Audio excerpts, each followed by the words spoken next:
Hello everyone, তোমরা সবাই কেমন আছো? আশা করি ভালো আছো। আমি প্রিয়া আর একটা নতুন ব্লগ নিয়ে তোমাদের মধ্যে হাজির হয়ে গেছি।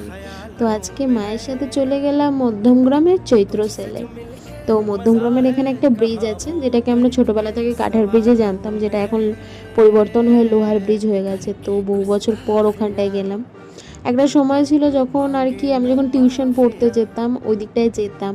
তো বেশ অনেকগুলো স্মৃতিও জড়িয়ে রয়েছে। তো মায়ের সাথে চলে এসেছি চৈত্র সেলে। এখানে এত পরিমাণে ভিড় ছিল, মানে কি বলবো, সেল হচ্ছে না অন্য কি, মানে হাওড়া স্টেশন না সেল কেউ ধরতে পারবে না, এত ভিড়। তো যাই হোক, যুদ্ধ বুদ্ধ করে আমরা আর কি কিছু কিছু জিনিস কিনে নিলাম, খুব একটা জিনিস কিনিনি।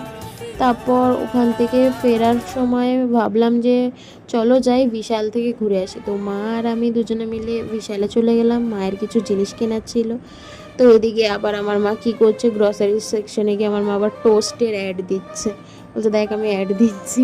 তো যাই হোক, আমরা ওখান থেকে কী করলাম, বাড়ি ফেরার সময় একটা মাউন্টেন ডিউ মোমোস আর সুপ নিয়ে চলে এসেছি।